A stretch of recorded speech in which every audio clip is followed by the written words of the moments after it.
Welcome to ASP a centre for spoken English. तो जैसा हम लोग नरेशन कंप्लीट कर रहे हैं और नरेशन में हमने said to, comma, person, verb और उसके बाद हमने पार्ट्स ऑफ स्पीच को कैसे चेंज करेंगे, कुछ वर्ड्स को कैसे चेंज करेंगे, इसके बारे में हमने बात किया।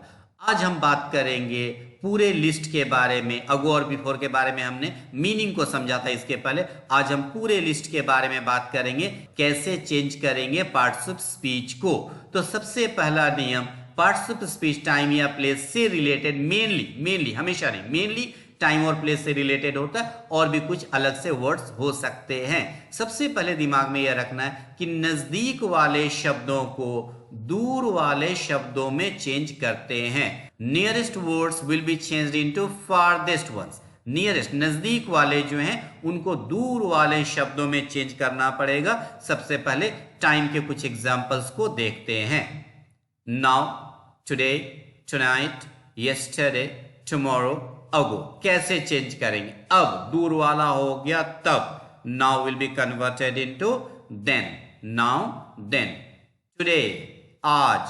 दैट डे, उस दिन। दैट डे दूर वाला होगा, उस दिन। टुनाइट, आज रात। दैट नाइट, उस रात। That night. यस्टरडे, कल। यस्टरडे, द प्रीवियस डे, पिछला दिन। द प्रीवियस डे, या बोल सकते हैं द डे बिफोर। टुमारो, कल, भविष्य के लिए। टुमारो, कल। द नेक्स्ट डे, या बोल सकते हैं द फॉलोइंग डे, या चेंज कर सकते हैं द डे आफ्टर।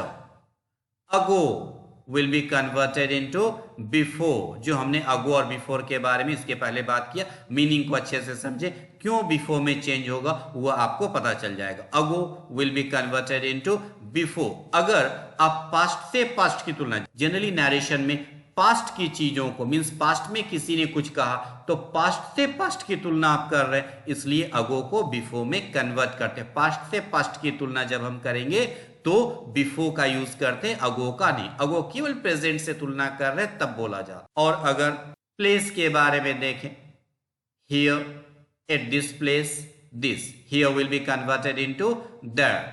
यहां, वहां, दूर हो गया, वहां। एट दिस प्लेस, इस जगह पर, उस जगह पर। At that place. दिस, यह, दैट, वह। दिस, यह, दैट, वह। और जैसे मैंने बोला कुछ और भी वर्ड्स होते हैं, जैसे मैं वर्ब का कुछ एग्जांपल लूंगा, गो, कम। ये आपस में चेंज हो जाएंगे, इंटरचेंज हो जाएंगे। गो कम में, कम गो में बदल जाएगा। कभी कभी, हमेशा नहीं, कभी कभी एज पर द मीनिंग। जैसे मान लीजिए आपका कोई फ्रेंड है, उसने स्कूल में आपको बोला मैं तुम्हारे घर जाऊंगा। आप अपनी माँ को वही बात आकर के बतला रहे हैं, तो आप यह नहीं बोलिएगा कि वह मेरे घर जाएगा, आपको बोलना होगा वह मेरे घर आएगा। उसने बोला था मैं तुम्हारे घर जाऊंगा, आप क्या बतला रहे घर में आके? वह मेरे घर आएगा। क्योंकि घर से जब आप बात करेंगे तो वहां से आना हो गया, स्कूल से जाना था आपके घर, लेकिन जब आप घर में रह के वह बात कर रहे हैं तो वहां से आना हो गया।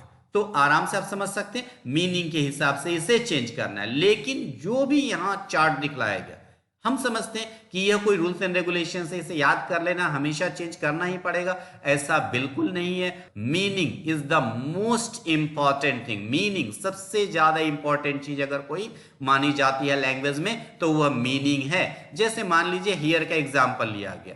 अगर आपके फादर ने कहा I shall stay here for some time, मैं यहां कुछ देर के लिए रहूंगा। आई शैल स्टे हियर, मैं यहां थोड़ी देर के लिए रहूंगा। आप उसी समय अपनी मां को जाकर के बतला रहे हैं कि फादर यहां कुछ देर तक रहेंगे। आप उस समय वहां नहीं बोल सकते कि फादर वहां कुछ, क्योंकि उसी जगह पर आप हैं।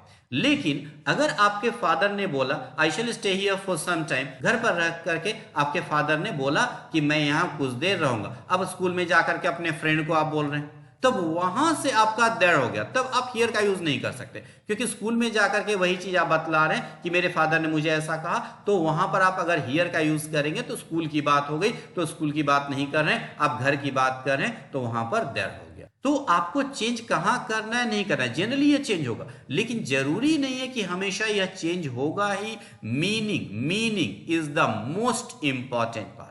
तो मीनिंग को दिमाग में रखिए, जनरल कंसेप्ट को दिमाग में रखिए, और जहां लगे कि हाँ भाई चेंज करना चाहिए मीनिंग कन्वे करने के लिए वहां चेंज कीजिए, जहां लगे कि चेंज नहीं करना चाहिए वहां चेंज करने की कोई जरूरत नहीं है। Thank you very much for watching.